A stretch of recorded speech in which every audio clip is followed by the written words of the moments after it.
Hey everybody, Mr. Riedl here. So I just recently watched a video from Megan's channel from Too Cool for Middle School, and she a few months ago made a video about being a teacher and a mommy. You can check out her video right here.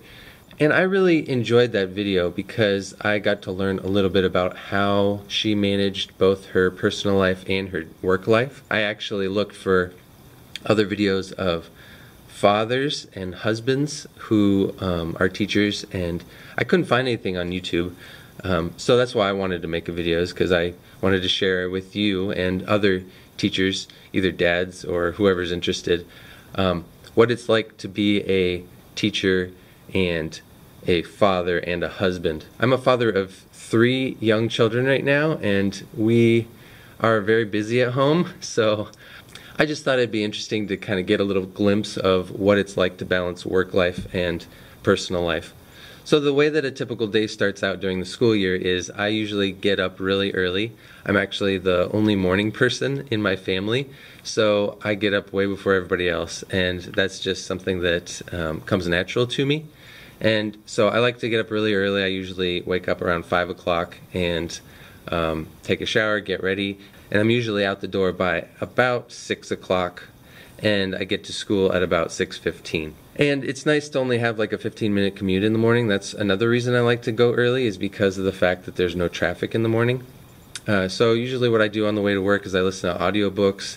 It's a good way to start my day because I can kind of get focused on what the kids are thinking about. Usually my students read a lot, and so I want to make sure that I'm kind of at that same mindset as them in whatever books that they're reading. Usually when I get to school, I'm one of the first ones at school, and so I like to get a lot done when I get there early. So that is the time when my brain is the most fresh and clear, and I can get a lot done, and it's quiet in the building, and I can really focus well. For those of you who don't know, I teach 5th grade at West Hills Christian School in Portland, Oregon.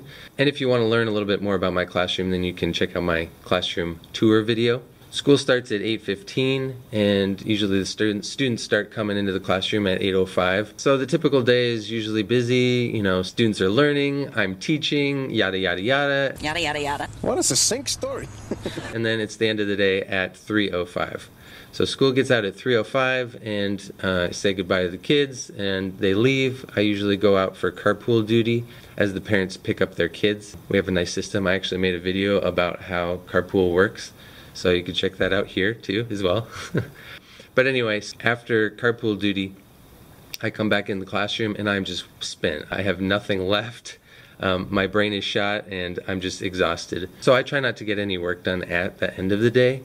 I might prepare a little bit for a few minutes for the next day, but usually what it consists of is me copying the homework onto my website for my students who like to see their homework on my website when they get home. But yeah, at that point in time, I'm just pretty much exhausted, and I really want to have as much energy left for my own kids and for my wife when I return home. So what I do is I try to leave as early as I can. Usually it's about 3:45, and also I try to leave early so I can beat traffic on the way home as well. Portland traffic is not the best, so even leaving at 3:45 can sometimes be too late because I have to cross the river and get to the east side. On my way home, I usually also listen to audiobooks. It's kind of a nice time to decompress. Sometimes I listen to music, sometimes I just drive in silence, try to reflect on the day and think to myself about how it went, and also get ready for my own family and transitioning to think about, okay, now I need to think about my wife, I need to think about my kids, and how I am going to be a good father when I get home. At least I try to be. When I get home, usually at that point of the day, it is when the kids are at their worst. I usually get home around 4:30. Those of you who are parents know that usually right before dinner time is when kids are crankiest, when they are exhausted from a long day, when sometimes you're trying to get homework done. All these things that are basically hangry is a good word for it. When I come home, usually it's really nice for them to be able to jump on me and wrestle with me. My wife stays at home. She's also exhausted after a long day. I want to make sure that I try to take the kids off of her hands so that she can just focus on making dinner, having a break. There's this one saying that I heard from somebody, I don't know who it was, but it was something like, the true measure of a dad is how many things you can do to entertain your kids while laying on the floor. I think my most favorite thing that I love to do with my kids is the Superman, where you've probably seen this before, where they get on your feet and you are lifting them up in the air and they're flying like Superman. That's a great one. And it takes very little effort on my part. So anyway, that's a pretty tough time for the whole family because there's 3 kids that are hangry and a wife that is busy making dinner, and I had a long day at work. So it's really a tough time. It really helps to just try and be positive and try and be loving to one another and be patient with each other at that time of day. So then once Jen gets dinner ready, we have a chore chart in our house and the kids help out with setting the table, and we eat as a family every day. And after dinner, I'm usually the one to clean up and do the dishes, and then Jen usually takes them into the bathroom and then does bath time. After bath time, I'm usually done with the dishes, and usually we have a little bit of playtime. Sometimes they run around just naked and that's about it. And then they get their pajamas on, and then we brush their teeth and floss their teeth while they're watching a show. Huge parent tip. If you ever struggle getting your kids to brush and floss their teeth, this is a good routine every night. We turn on a show on TV, and while they're watching the show and while they're absorbed into that, we floss. And my kids are 6, 4, and 2, so they're really young. When they're older, obviously, they'll do it themselves, but you brush and floss their teeth while they're engrossed in the show. Very few complaints. After that show, then we have story time. We read books to them, and then we put them to bed, usually one at a time, because all 3 of them share one room, and sometimes it's very difficult to put them down, multiple kids at a time. Jen likes to read the books, and then I take one kid, and then they fall asleep, and then the next kid, usually in sequential order based on their age. So then after bedtime, Jen and I get alone time with each other. Usually that consists of us being on our phones, talking a little bit. Usually we're just both completely exhausted from the day. We get about an hour or 2 together, that's about it. I try to go to bed at like 10:30. It's not uncommon that we wake up in the middle of the night and we realize we fell asleep on the couch. Very little time to grade papers, very little time to do any work at home, and I'm trying really hard not to bring papers home because that just throws off the whole routine.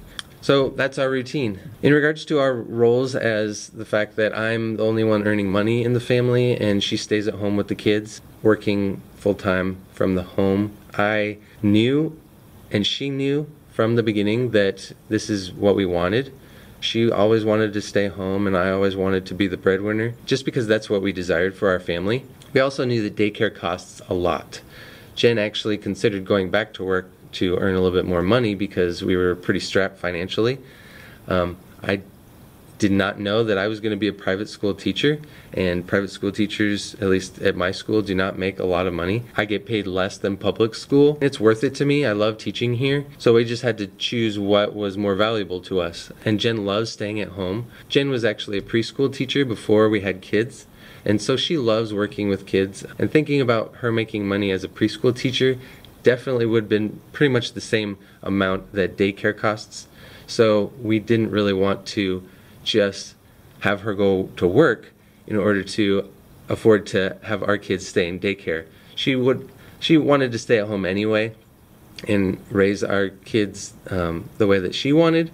So that's something that just was a higher value to her. Even though we don't make much money and we live in a 2-bedroom apartment, God provides for us, and we have realized that through the struggles, having faith in Him is the most important thing above all else. I mean, we're happy. I mean, God provides for us and bringing us love and joy into our home. Something else that's pretty big that's been going on with our family recently is that Jen and I have been taking classes to prepare for being foster parents. And that has been on our hearts for a long time, is that we knew that we wanted to have biological kids, but we also wanted to take care of foster kids.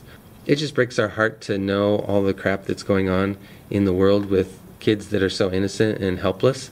And even though we don't have an extra room in our apartment, we do have an extra bed. And we figured we would pursue this as long as they would need our help. we heard a statistic that about 5 to 10 kids every night in Multnomah County have to sleep in a hotel with their caseworker or at the DHS office. And that's something that just broke our hearts, is just thinking about how there is a kid who got taken away from their family and they have to stay in this lonely hotel with the caseworker whom they don't know very well. And wouldn't it just be so much better to welcome them into our family, even though we don't have much space? So anyway, it's just short-term care that we would be doing. Obviously, if it was longer-term foster care, then we would want to make sure that they have their own room and their own space. But if it's just emergency for short-term, then if they need people, then we have a roof that they can stay under and a bed that they can sleep in. So our desire is to really help those kids that are really struggling. So anyway, I don't know how this kind of rabbit trailed onto talking about foster care, but that's been a big deal in our life recently, so I just wanted to share. So anyway, back to a typical day for a teacher, father, husband. I know that there's definitely no right or wrong typical family makeup for what a teacher family is supposed to look like. But basically for us, Jen and I feel convicted to do it this way for our family. And as long as our kids are receiving our love and attention and God's best for them through what we've been given, then we feel like we're doing our best for pleasing God and providing them a joyful home. So thanks for watching, guys. I hope it's been interesting for you to see how our typical day is maybe different from yours, and I've been working really hard to try and focus more on my family, because I don't believe that work as a teacher, even though it's a great profession and even though I care a lot about my students, it is not more important than my own family. So anyway, thanks for watching. I appreciate you listening this far into the video, and if you have any questions, go ahead and please write them down in the comments below, and I'll see you guys later. Have a good one.